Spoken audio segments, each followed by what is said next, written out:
മണിയൊരു price കാരന്റെ പെരുമഞ്ചി ദൈവത്തിന്റെ നാമത്തിന് മഹത്വം ഉണ്ടാകട്ടെ. നമുക്കെല്ലാവർക്കും അറിയാം പിശാച് കള്ളനാണ്. അവൻ മോഷ്ടിക്കാനും അറപ്പാനും മുടിപ്പാനുമാണ് വന്നിരിക്കുന്നത് അല്ലെ. പക്ഷെ ദൈവം യേശുക്രിസ്തു ഈ ലോകത്തിലേക്ക് വന്നിരിക്കുന്നത് നമുക്ക് ജീവിതം തരാനാണ്. അതും അബണ്ടന്റ് ആയിട്ട് അല്ലെ, ഓവർഫ്ലോയിങ് എമൗണ്ട് ജീവിതം തരുന്നതിന് വേണ്ടിയാണ് അല്ലെ. നിത്യജീവിതത്തിലേക്ക് നമ്മളെ കൈപിടിച്ച് കൊണ്ടുവന്നതിന് വേണ്ടിയാണ്. അപ്പൊ നമ്മുടെ ദൈവം യേശുക്രിസ്തു ആട്ടിടയനാണ്. ആട്ടിടയൻ സംസാരിക്കുന്ന ആട്ടിടയൻ അല്ലെ. തൻ്റെ ആട്ടുകുഞ്ഞുങ്ങള് തൻ്റെ സൗണ്ട് കേൾക്കുക തന്നെ ചെയ്യും എന്നാണ് ദൈവം പറഞ്ഞിരിക്കുന്നത്. അപ്പൊ അങ്ങനെയാകുമ്പോൾ നമ്മളോട് ദൈവം സംസാരിക്കുന്നു, എപ്പോഴും സംസാരിക്കുന്നു. ആ സംസാരിക്കുന്ന വാക്കുകൾ നമ്മുടെ ഉള്ളിൽ വീഴുന്നത് അത് നമ്മൾ തന്നെ മനസ്സിലാക്കിയില്ലെങ്കിൽ, അത് നമ്മൾ സേഫ് ആക്കിയില്ലെങ്കിൽ പിശാച് കൊണ്ടുപോകും അല്ലെ. അതുകൊണ്ടാണ് പിശാച് കൊണ്ടുപോകുന്നത് കൊണ്ടാണ് പലപ്പോഴും നമുക്ക് ഒരു ഫലപ്രാപ്തിയിലേക്ക് വരാൻ സാധിക്കാതിരിക്കുന്നതിന്റെ കാര്യം. പക്ഷെ നമ്മളോട് ദൈവം പറഞ്ഞിരിക്കുന്നതിന്റെ കാര്യം എന്താന്ന് വെച്ച് കഴിഞ്ഞാൽ നമ്മൾ ഫലം കായ്ക്കുന്ന വ്യക്തികളായിരിക്കണം. അത് മസ്റ്റാണ് ദൈവത്തെ സംബന്ധിച്ചിടത്തോളം അല്ലെ. അപ്പൊ നമ്മള് ദൈവത്തിൽ നിന്ന് വരുന്ന വാക്കിനെ നമ്മുടെ ഉള്ളിന്റെ ഉള്ളിൽ നമ്മൾ സംരക്ഷിക്കുന്നവരായിരിക്കട്ടെ. ആ വാക്ക് അനുസരിച്ച് ജീവിക്കുന്ന വ്യക്തികളായിരിക്കട്ടെ. ദൈവത്തിന്റെ വചനം അനുസരിച്ച് ജീവിക്കുന്ന വ്യക്തികളായിരിക്കട്ടെ. അപ്പോൾ നമ്മുടെ ജീവിതം തികഞ്ഞ വിജയമാകുക തന്നെ ചെയ്യും അല്ലെ. അല്ലാതെ പരാജയപ്പെട്ടവരായി തീരാനല്ല ദൈവം നമ്മളെ വിളിച്ചിരിക്കുന്നത്, വിജയിക്കുന്നതിന് വേണ്ടിയാണ് അല്ലെ. ജീവിതം അബണ്ടന്റ് ആയിട്ട് ഓവർഫ്ലോ ചെയ്ത് കവിഞ്ഞൊഴുകുന്ന അത്രയും തരുന്നതിന് വേണ്ടിയാണ് യേശുക്രിസ്തു നമ്മളെ തിരഞ്ഞെടുത്തിരിക്കുന്നത് അല്ലെ. അപ്പൊ അങ്ങനെ ഒരു ജീവിതം നമുക്ക് ജീവിക്കാം. അപ്പൊ അതിനെപ്പറ്റിയാണ് എനിക്ക് സംസാരിക്കാനുള്ളത്. മുമ്പോട്ട് പോയി നമുക്കൊന്ന് പ്രാർത്ഥിച്ച ശേഷം സംസാരിക്കാം. കർത്താവേ, സമയത്ത് നന്ദി പറയും. Thank you Jesus master. അങ്ങനെ പോലെ ഒരു ദൈവമില്ല, അങ്ങയുടെ സ്നേഹം പോലെ സ്നേഹമില്ല. Thank you Jesus. ഞങ്ങളുടെ വചനത്തിനായിട്ട് നന്ദി പറയുന്നു കർത്താവേ. പിശാച് ഈ ലോകത്തിലേക്ക് വന്ന് നശിപ്പിക്കുന്നതിനുണ്ട്, പക്ഷെ അങ്ങ് ഞങ്ങൾക്ക് ജീവൻ തരുന്നതിന് വേണ്ടി കുറച്ചല്ല ഓവർഫ്ലോ ചെയ്യുന്ന പോലെ കർത്താവ്. Thank you Jesus master. Thank you Lord God Almighty. അങ്ങയുടെ ജീവിതം കൊണ്ട് ഞങ്ങൾക്ക് ജീവനുണ്ട്, ഞങ്ങൾക്ക് വെളിച്ചമുണ്ട്. Thank you Jesus master. ഇന്ന് ഞങ്ങളോട് സംസാരിക്കണമേ. അങ്ങ് എല്ലാ ദിവസവും ചെയ്യുന്ന പോലെ തന്നെ ഇന്നും ഞങ്ങളോട് സംസാരിക്കണം കർത്താവ്. ഹോളി സ്പിരിറ്റ് ഗോഡ്, ഞങ്ങൾക്ക് വചനത്തിന്റെ പൊരുൾ തിരിച്ചു തരണം അപേക്ഷിക്കുന്ന യേശുവിൻ നാമത്തിൽ പിതാവേ, അങ്ങേക്കായിട്ടും മകനായിട്ടും ഹോളി സ്പിരിറ്റ് ഗോഡ് നന്ദി പറയുന്നു യേശുവിൻ നാമത്തിൽ. ആമേൻ. നമുക്കിന്ന് മത്തായിന്റെ 13 പോകാം. എല്ലാവർക്കും വളരെയധികം അറിയാവുന്ന ഒരു പാരഗ്രാഫും പാസേജൊക്കെയാണ്. മത്തായിന്റെ 13 1 തൊട്ട് 9 വരെ ആദ്യവും, പിന്നെ എനിക്ക് 18ഉം 19 ഒന്ന് വായിക്കണം, പിന്നെ 23 വായിക്കണം. ആ ഭാവത്തിൽ നിന്നാണ് പറയുന്നത്. മാത്യുവിന്റെ അധ്യായം 13 1 തൊട്ട് 9 വരെയാണ് ആദ്യം വായിക്കുന്നത്. ഇങ്ങനെ പറഞ്ഞിരിക്കുന്നത്: അന്ന് യേശു വീട്ടിൽ നിന്ന് പുറപ്പെട്ടു കടൽക്കരികെ ഇരുന്നു. വളരെ പുരുഷാരം അവന്റെ അടുക്കൽ വന്നു കൂടുക കൊണ്ട് അവൻ പടകിൽ കയറിയിരുന്നു. പുരുഷാരം എല്ലാവരും കരയിലിരുന്നു. അവൻ അവരോട് പലതും ഉപമകളായി പ്രസ്താവിച്ചതെന്തെന്നാൽ, വിതയ്ക്കുന്നവൻ വിതപ്പാൻ പുറപ്പെട്ടു. വിതയ്ക്കുമ്പോൾ ചിലത് വഴിയരികെ വീണു, പറവകൾ വന്നു അത് തിന്നുകളഞ്ഞു. ചിലത് പാറസ്ഥലത്ത് ഏറെ മണ്ണില്ലാതെ ഇടത്തു വീണു, മണ്ണിന് താഴ്ചയില്ലാകിയാൽ ക്ഷണത്തിൽ മുളച്ചു വന്നു. സൂര്യൻ ഉദിച്ചാറെ ചൂട് തട്ടി, വേർ ഇല്ലാകിയാൽ അത് ഉണങ്ങിപ്പോയി. മറ്റു ചിലത് മുള്ളിനിടയിൽ വീണു, മുള്ളു മുളച്ചു വളർന്ന് അതിന്റെ ഞെരുക്കിക്കളഞ്ഞു. മറ്റു ചിലത് നല്ല നിലത്ത് വീണു, 100, 60, 30 മേനിയായി വിളഞ്ഞു. ചെവിയുള്ളവർ കേൾക്കട്ടെ. ഇനി ഈ 18ഉം 19ഉം വായിക്കുവാണ്. എന്നാൽ വിതയ്ക്കുന്നവന്റെ ഉപമ കേട്ടുകൊള്ളുവിൻ. ഒരുത്തൻ രാജ്യത്തിന്റെ വചനം കേട്ടു ഗ്രഹിക്കാഞ്ഞാൽ ദുഷ്ടൻ വന്ന് അവന്റെ ഹൃദയത്തിൽ വിതയ്ക്കപ്പെട്ടത് എടുത്തു കളയുന്നു. ഇതത്രേ വഴിയരികെ വീണ് വിതയ്ക്കപ്പെട്ടത്, വഴിയരികിൽ വിതയ്ക്കപ്പെട്ടത്. 23 വാക്ക്: നല്ല നിലത്ത് വീണതാകട്ടെയോ ഒരുത്തൻ വചനം കേട്ട് ഗ്രഹിക്കുന്നത് ആകുന്നു. അത് വിളഞ്ഞു 100, 60, 30 മേനി നൽകുന്നു. യേശുക്രിസ്തുവിന്റെ വാക്കുകളാണ്. യേശുക്രിസ്തു സാധാരണ ചെയ്തുകൊണ്ടിരുന്ന പോലെ തന്നെ ശിഷ്യന്മാരെ പഠിപ്പിക്കുന്നത്. അതോടൊപ്പം തന്നെ യേശുവിന്റെ അടുത്തേക്ക് വന്നുകൊണ്ടിരുന്ന ആൾക്കാരെയും പഠിപ്പിക്കുന്നു അല്ലെ. സീഡോണിൽ നിന്നും ടയറിൽ നിന്നും ഒക്കെ ആൾക്കാർ ഇങ്ങനെ വന്നുകൊണ്ടിരുന്നു യേശുവിന്റെ അടുത്തേക്ക്. പലതരത്തിലുള്ള അസുഖങ്ങളും ഹീലാക്കപ്പെടുന്നതിന് വേണ്ടി ഡീമൺസിനെ അല്ലെ, അത് പൈശാചിക ബന്ധനമുണ്ടായിരുന്നവർ അത് അഴിക്കുന്നതിന് വേണ്ടി ദൈവത്തിന്റെ വചനം കേൾക്കുന്നതിനിടയിൽ പല കാര്യങ്ങൾക്കായിട്ട് മനുഷ്യർ വന്നുകൊണ്ടേയിരിക്കുമായിരുന്നു. അപ്പൊ അന്ന് അതുപോലെയുള്ളൊരു ദിവസം യേശുക്രിസ്തു അവരെ ഒരു ഉപമ വഴി പഠിപ്പിക്കുന്നു. ഉപമ വഴിയാണ് യേശുക്രിസ്തു പലപ്പോഴും കാര്യങ്ങൾ പറഞ്ഞുകൊണ്ടിരുന്നത് അല്ലെ. അപ്പൊ നമുക്ക് എല്ലാവർക്കും അറിയാം, ഇതേ 13ാമത്തെ ചാപ്റ്ററിൽ തന്നെ പറഞ്ഞിരിക്കുന്നത് എന്തിനാണ് ഉപമ പറഞ്ഞിരിക്കുന്ന കാര്യം അറിയാം.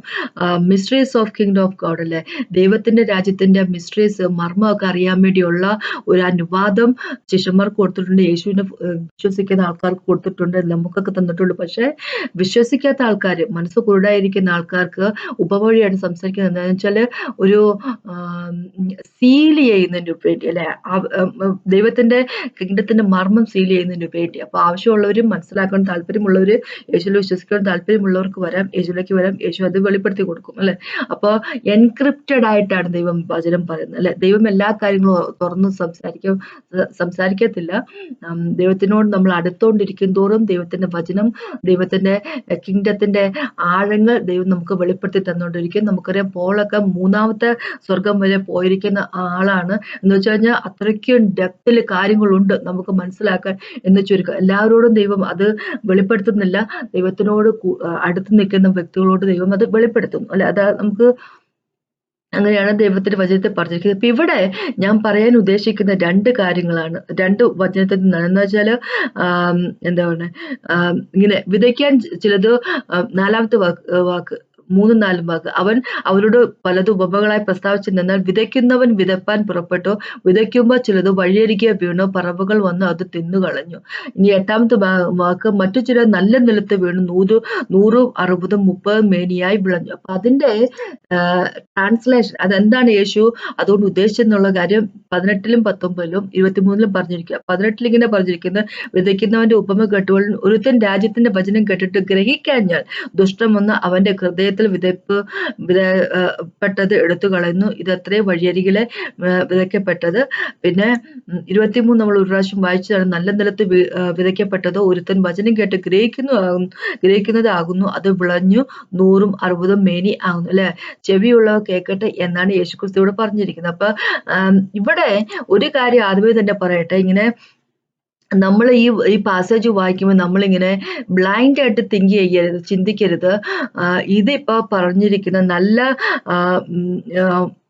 ഇപ്പൊ ഇത് എല്ലാം പറഞ്ഞിരിക്കുന്ന ആളുകളുടെ ഹൃദയത്തെ പറ്റിയല്ല, ഹൃദയത്തിന്റെ ഓരോ കണ്ടീഷൻസിനെ പറ്റിയുള്ള പറഞ്ഞിരിക്കുന്നത്.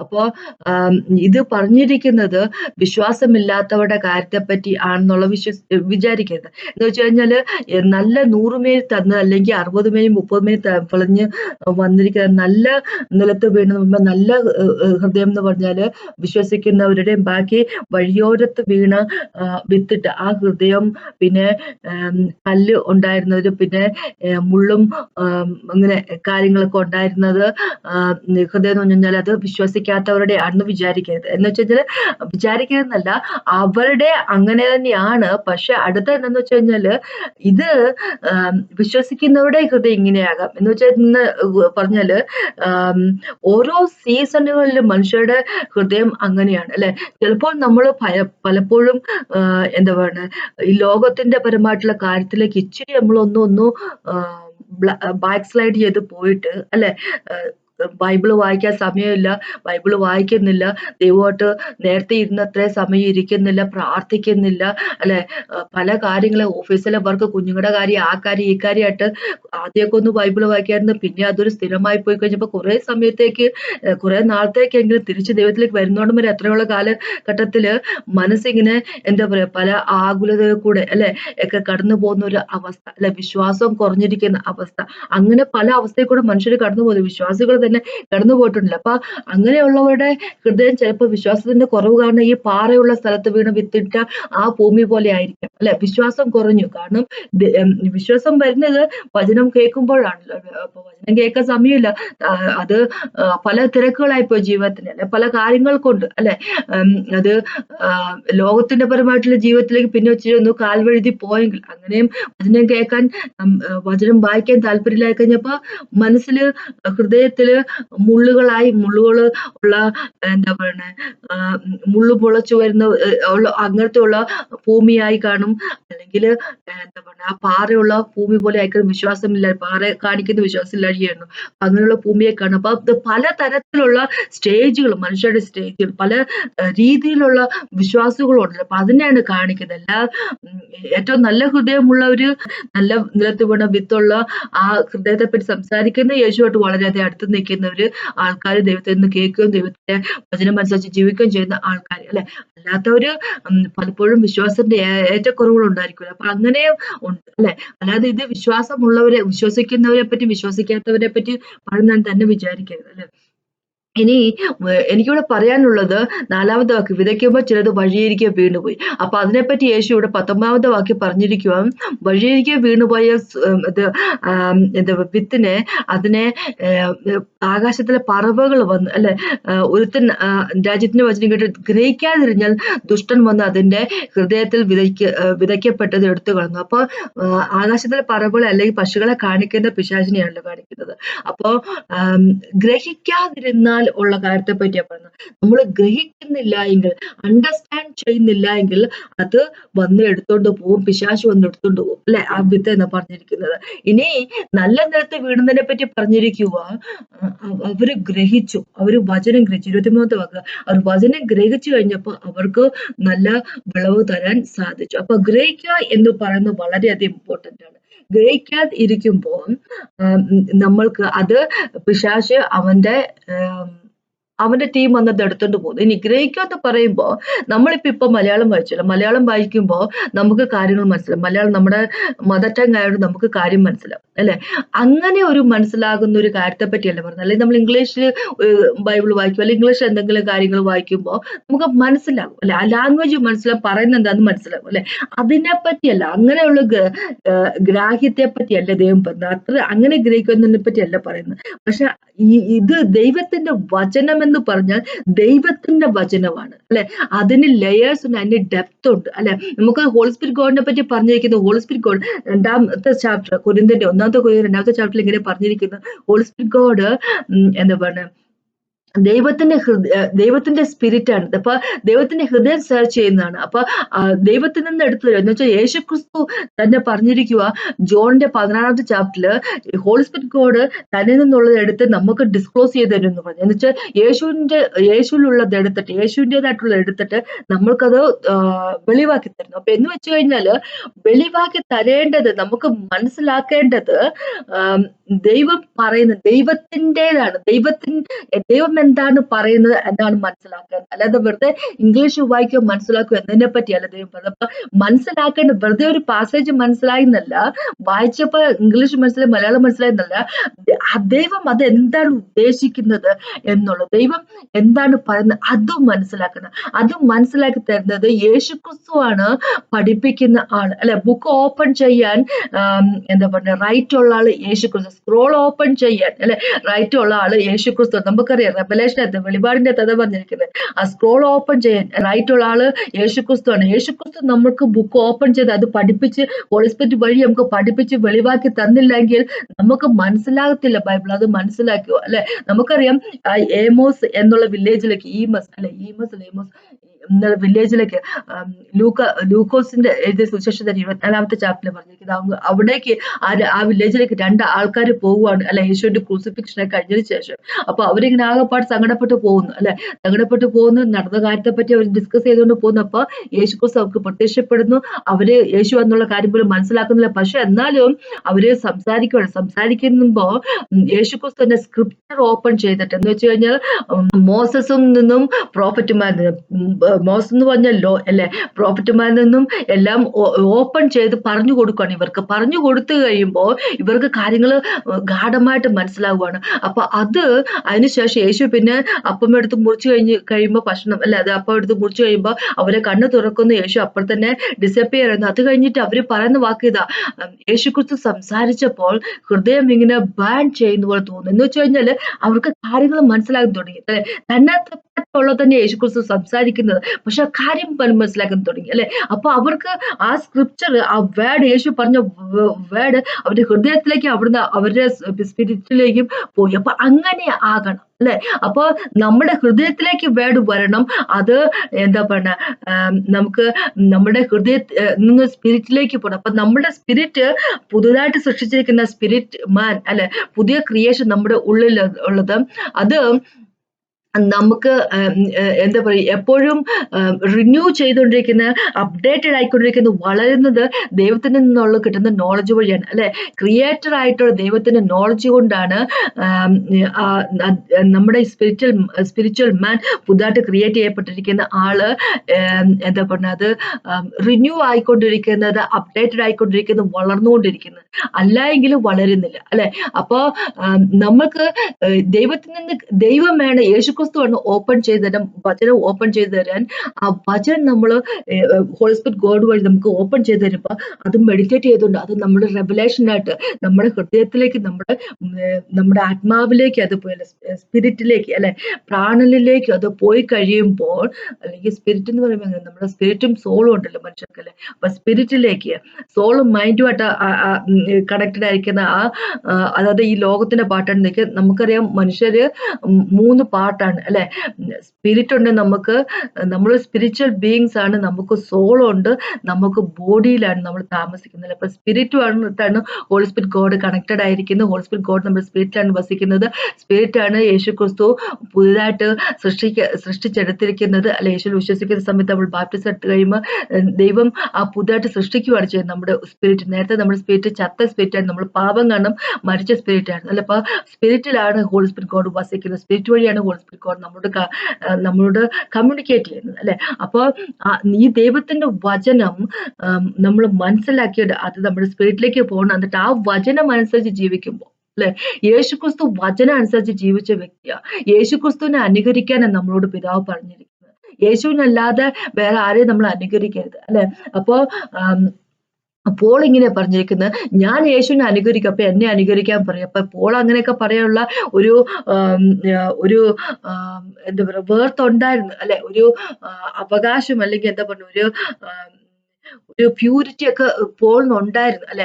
അങ്ങനെ പറയാൻ പറ്റുമായിരുന്നു, എന്നെ അനുകരിക്കുമെന്ന് പറയാൻ പറ്റും. കാരണം വെച്ചാൽ പോൾ ജീവിതം കൊണ്ട് യേശുക്രിസ്തുവിനെ അനുകരിച്ച ഒരു വ്യക്തിയാണ്.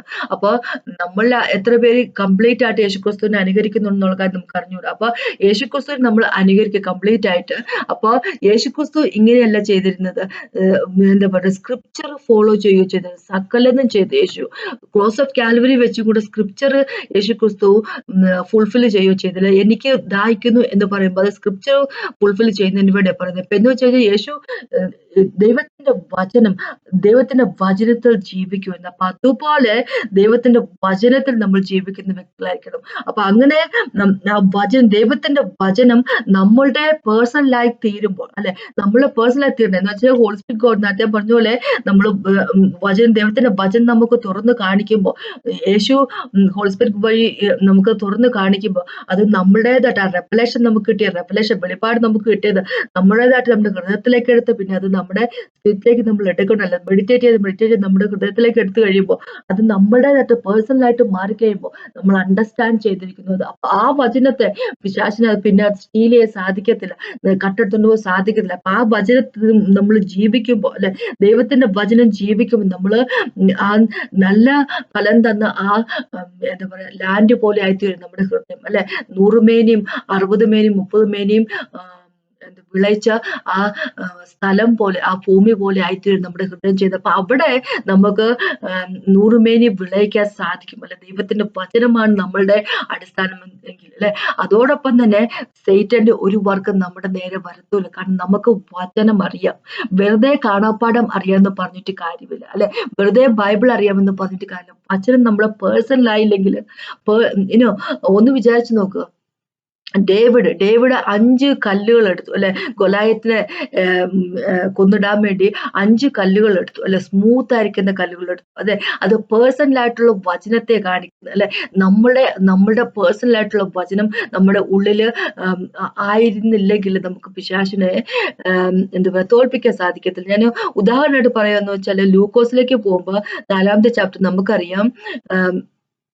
നമുക്ക് 4-ാമത്തെ ചാപ്റ്ററിലേക്ക് നമ്മൾ പോകുമ്പം യേശു ബാപ്റ്റിസം എടുത്തതിന് ശേഷം ഹോളി സ്പിരിറ്റ് ഗോഡ് വിൽഡർനെസ്സിലേക്ക്, മരുഭൂമിയിലേക്ക് അദ്ദേഹത്തെ എന്താ പറയുക നയിക്കുന്നു പരീക്ഷിക്കപ്പെടുന്നതിന് വേണ്ടി. അപ്പൊ പിശാച് പരീക്ഷിക്കുന്ന കാര്യത്തെ പറ്റി അല്ലെ. അപ്പൊ 3 പ്രാവശ്യം ഓരോ വാക്കുമായിട്ട് വരുന്നു. അപ്പൊ 3-ാമത്തെ പ്രാവശ്യം ഇങ്ങനെ പറഞ്ഞിട്ടുണ്ട്, നീ ലൂക്കോസ് 4:11-12 വായിക്കുന്നത്, നീ എന്താ പറയാ സൺ ഓഫ് ഗോഡ് ആണെങ്കിൽ അല്ലെ, നീ എന്താ ചെയ്യണമെന്ന് വെച്ച് കഴിഞ്ഞാൽ ആ പിന്നക്കൽ അല്ലെ, ഗോപുരത്തിന് മുകളിൽ നിന്ന് ഇതെല്ലാം നടക്കുന്ന മനസ്സിന്റെ ഉള്ളിലാ. ശരിക്കും പറഞ്ഞാൽ യേശുവിനെ പിശാച് ഗോപുരത്തിന് മുകളിൽ ജെറുസലേം ടെമ്പിളിന്റെ മുകളിലൊന്നും കൊണ്ടുപോയിട്ടില്ല, പക്ഷെ മനസ്സിൽ നടക്കുന്ന കാര്യം. അപ്പൊ അങ്ങനെയാണെങ്കിലും ടെംപ്റ്റ് ചെയ്യുക അല്ലെ, പ്രലോഭിപ്പിക്കുക. അപ്പൊ പറയുക അതിന്റെ ആ ഗോപുരത്തിന് മുകളിൽ നിന്ന് താഴേക്ക് ചാടാൻ പറയുക. അപ്പൊ ചാടാൻ പറയുമ്പോ ഇവനിങ്ങനെ പറഞ്ഞിരിക്കുക, യേശുക്രിസ്തുവിനോട് പറയുക, ഇങ്ങനെ എഴുതിയിട്ടുണ്ടല്ലോ എന്ന് പറയും. എന്നെ എഴുതിയിരിക്കുന്നത്, നിന്റെ കാൽ കല്ലിനോട് തട്ടാത്തവണ്ണം അവൻ നിന്റെ കയ്യിൽ താങ്ങിക്കൊള്ളും എന്ന് എന്താ പറഞ്ഞ ദൂതന്മാർ നിനക്ക് 10-ാമത്തെ നിന്റെ കാപ്പാൻ അവൻ തന്റെ ദൂതന്മാരോട് നിന്നെ കുറിച്ചു കൽപ്പിക്കുകയും നിന്റെ കാൽ കല്ലിനോട് തട്ടാത്തവണ്ണം അവൻ നിന്റെ കയ്യിൽ താങ്ങിക്കൊള്ളും എന്നും എഴുതിയിരിക്കുന്നുവല്ലോ എന്ന് പറഞ്ഞിരിക്കുന്നു. വെച്ചാൽ ബൈബിളിൽ നിന്ന് കൂട്ടുക, സ്ക്രിപ്ചറിൽ നിന്ന് കോട്ട് ചെയ്ത് പറയും, എഴുതിയിരിക്കുന്നു പറയും. പക്ഷെ അതിന് പകരമായിട്ട് പകരമല്ല, അതിന് എഗെയിൻസ്റ്റ് ആയിട്ട് യേശുക്രിസ്തു എന്താ പറഞ്ഞിരിക്കുന്നു വെച്ചാല് 12-ാമത്തെ വാക്ക് പറയും, യേശു അവനോട് നിന്റെ ദൈവമായ കർത്താവിനെ പരീക്ഷിക്കരുത് എന്ന് അരുളി ചെയ്തിരിക്കുന്നു എന്നാ പറഞ്ഞിരിക്കുന്നത്. അവിടെ എഴുതിയിരിക്കുന്നു എന്നല്ല പറഞ്ഞത്. ആദ്യത്തെ 2 പ്രാവശ്യം യേശു എഴുതിയിരിക്കുന്നു പറഞ്ഞിട്ട് 3-ാമത്തെ വാക്ക് പിശാച് കൊണ്ടുവരുന്നതിന് പകരമായിട്ട് അതിന് എതിരായിട്ട് യേശുക്രിസ്തു പറയുന്ന വെച്ചാൽ അരുളി ചെയ്തിരിക്കുന്നു എന്ന് പറഞ്ഞിരിക്കുന്നത്. എന്ന് വെച്ചാൽ അരുളി ചെയ്യുക പറഞ്ഞാൽ അതൊരു റേമ വേർഡാണ്. എഴുതിയിരിക്കുന്ന വേർഡ് എന്ന് പറഞ്ഞാൽ ലോഗോസ് വേർഡ് എന്ന് പറഞ്ഞിരിക്കുന്നത്. ദൈവത്തിന്റെ വചനത്തെ നമുക്ക് രണ്ടായിട്ട് തിരിക്കാം. എന്ന് വെച്ച് കഴിഞ്ഞാല് നമ്മുടെ കയ്യിലിരിക്കുന്ന ബൈബിള് ദൈവം ഓൾറെഡി എഴുതിയിരിക്കുന്ന വേർഡ് എന്ന് പറഞ്ഞാൽ logos word, written form logos word ആണ്.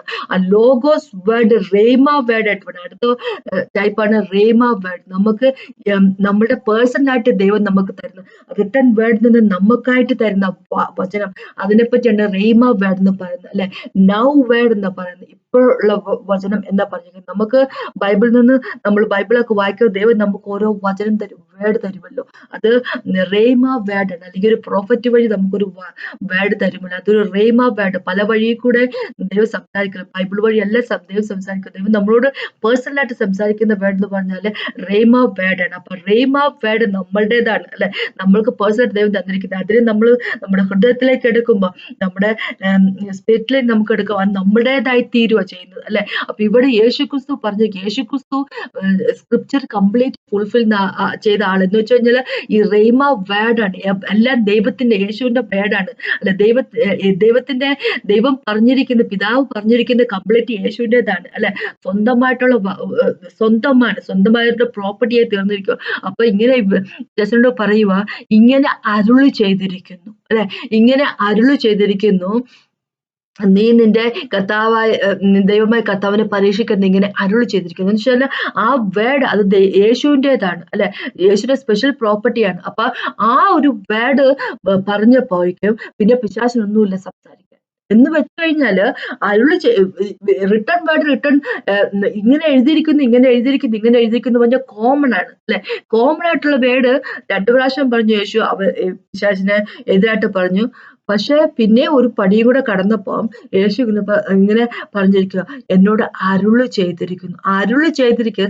നമ്മളോട് ഓരോരുത്തരോടും ദൈവം അരുളി ചെയ്ത് നമ്മുടെ പേഴ്സണൽ അല്ലെ, അത് നമ്മുടെ ഹൃദയത്തിലേക്ക് സ്പിരിറ്റിലേക്കും എടുക്കണം നമ്മൾ അല്ലെ. ആ റെവലേഷൻ ആയിട്ട് നമ്മുടെ ഉള്ളിലേക്ക് വേണം. ആ റെവലേഷൻ ആയിട്ട് നമുക്ക് കിട്ടിക്കഴിഞ്ഞാൽ പിന്നെ അതിനെ സ്റ്റീൽ ചെയ്തുകൊണ്ട് പോകാനുള്ള കഴിവ് പിശാചിനില്ല.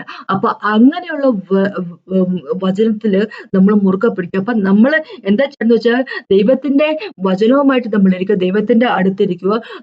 ദൈവം നമ്മൾക്ക് വെളിപ്പെടുത്തി തരട്ടെ ഓരോ വാക്കുകൾ, ഓരോ വചനത്തിന്റെ പൊരുൾ അല്ലെ, വചനത്തിന്റെ പൊരുൾ ദൈവം നമുക്ക് വെളിപ്പെടുത്തി തരട്ടെ. അപ്പൊ അത് നമ്മുടെ ഹൃദയത്തിലേക്ക് നമ്മൾ എടുക്കുക, ആ ഹൃദയത്തിൽ നമ്മുടെ സ്പിരിറ്റിലേക്ക് പോകും. അങ്ങനെ നമ്മൾക്ക് ദൈവത്തിൽ നിന്ന് വെളിപാടുകൾ കിട്ടിക്കൊണ്ടിരിക്കും, ദൈവത്തിന്റെ വചനത്തിൽ നിന്ന് വെളിപാടുകൾ കിട്ടിക്കൊണ്ടേയിരിക്കുമ്പോൾ ദൈവത്തിൽ നമ്മൾ വളരും അല്ലെ, നമ്മൾ കൂടുതൽ വളരും. അപ്പൊ നമുക്ക് എന്താ പറയുന്നത്, ദൈവം നമ്മളോട് പറയുന്നതാണ്. അപ്പൊ നമുക്ക് ഉറപ്പുണ്ട്. അപ്പൊ ഇങ്ങനെ പിശാചു വന്ന് ടെംപ്റ്റേഷനുമായിട്ട് വരുമ്പോൾ നമുക്ക് പറയാൻ പറ്റും, ഇങ്ങനെ ദൈവം വെളിപ്പെടുത്തി തന്നിരിക്കുന്നു അല്ലെ, വെളിപ്പെടുത്തി തന്നിരിക്കുന്നു. റിട്ടേൺ വേർഡുമായിട്ട് നമ്മളെക്കാളും വളരെയധികം പിശാചിനും ദൈവത്തിന്റെ വചനം അറിയാം അല്ലെ. അത് നമ്മൾ എപ്പോഴും മനസ്സിലാക്കി വെക്കുക. അപ്പൊ റിട്ടേൺ വേർഡ് ആ സമയത്ത് നമുക്ക് റിട്ടേൺ വേർഡ് ചിലപ്പോൾ നമുക്ക് അറിയണമെന്നില്ല. പക്ഷെ അപ്പൊ ഈ വെളിപാടായിട്ട് നമ്മുടെ ഉള്ളിലേക്ക് കയറിയിരിക്കുന്ന വചനങ്ങൾ നമ്മൾക്ക് അത് നമ്മുടെ കയ്യിലെ ആയുധമാണ്. ദൈവം നമ്മുടെ കയ്യിൽ തന്നിരിക്കുന്ന വചനം ആയുധം എന്ന് പറഞ്ഞാല് ദൈവത്തിന്റെ വചനമല്ല ആയുധം. എഫെസ്യർ ലേഖനത്തിലെ 6 ആറാമത്തെ ചാപ്റ്ററിലൊക്കെ പറഞ്ഞിരിക്കുന്ന കാര്യമാണ്. അപ്പൊ അവിടെ പറഞ്ഞിരിക്കുന്നത് ദൈവത്തിന്റെ വചനം എന്ന് പറഞ്ഞ വേർഡ് അല്ല, സോഡ് നമ്മുടെ കയ്യിലിരിക്കുന്നത് അത് റേമ വേർഡ് നമുക്ക് റെവലേഷൻ ആയിട്ട് ദൈവം നമുക്ക് തന്നിരിക്കുന്ന വചനമാണ്.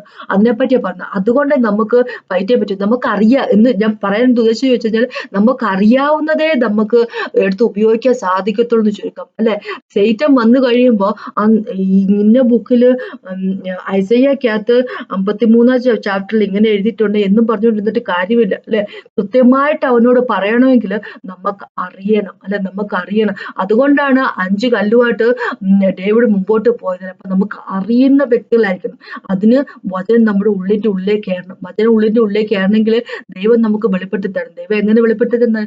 നമ്മൾ ദൈവത്തിനൊപ്പം ഇരിക്കുമ്പോൾ, വചനവുമായിട്ടിരിക്കുമ്പോൾ ദൈവം നമുക്ക് വെളിപ്പെടുത്തി തരും. അപ്പൊ അങ്ങനെയുള്ള വചനത്തെ, അങ്ങനെയുള്ള വാക്കിനെ ഒരിക്കൽ പോലും പിശാചിന് കട്ടെടുത്തോണ്ട് പോകാൻ സാധിക്കത്തില്ല. അല്ലെങ്കിൽ നമ്മൾ മനസ്സിലാക്കുന്നില്ല എങ്കിൽ, നമുക്ക് നമ്മുടെ ഉള്ളിന്റെ ഉള്ളിലേക്ക് കയറിയിട്ടില്ല എങ്കിൽ പിശാച് കൊണ്ടുപോകുക തന്നെ ചെയ്യും. അതുകൊണ്ടാണ് നമുക്ക് എപ്പോഴെങ്കിലും നമ്മൾ പരാജയം നമ്മൾ പെട്ടതായിട്ട് നമുക്ക് തോന്നും. പക്ഷെ ദൈവത്തിന് നമുക്ക് പരാജയപ്പെടാൻ സാധിക്കത്തില്ല. കാരണം ദൈവം എപ്പോഴും കൂടെയുണ്ട് അല്ലെ. അപ്പൊ പിശാചിന്റെ ഒളിയമ്പ് നമ്മുടെ ഉള്ളിലേക്ക് വരുന്നതിന്റെ കാര്യത്തിൽ നമ്മള് വചനം കൊണ്ട് തടുത്തു നിൽക്കാൻ നമുക്ക് പറ്റുന്നില്ല. കാരണം വചനത്തെ നമുക്ക് അറിയത്തില്ല, നമ്മുടേതായിട്ട് ആയിട്ടില്ല. അപ്പൊ നമ്മുടേത് ആക്കുക അല്ലെ, പേഴ്സണൽ ആക്കുക എന്നാണ് എനിക്ക് പറയുള്ളൂ. അപ്പൊ നമുക്കൊന്ന് പ്രാർത്ഥിച്ചുകൊണ്ടിരിക്കാം. കർത്താവ് സമയത്തായിട്ട് നന്ദി പറയുന്നു കർത്താവ്. Thank you Jesus master. അങ്ങയുടെ കൃപയ്ക്കായിട്ട് നന്ദി പറയുന്നു, അങ്ങയുടെ വചനത്തിനായിട്ട് നന്ദി പറയുന്നു. ഞങ്ങൾക്ക് റെവലേഷൻ വഴി കർത്താവ് ഞങ്ങൾക്കെല്ലാം വെളിപ്പെട്ട് തരുന്നതിന് നന്ദി പറയുന്നു കർത്താവ്. Thank you Jesus master God. അങ്ങയുടെ കൃപയൊന്നും കൂടിയുണ്ട് കർത്താവ്. പിശാചിനെ എതിർത്ത് നിൽക്കാൻ കർത്താവെ 100 മേനി വിളയിക്കുന്ന വ്യക്തികളാകാനുള്ള കൃപ ഞങ്ങൾക്ക് തന്നെ.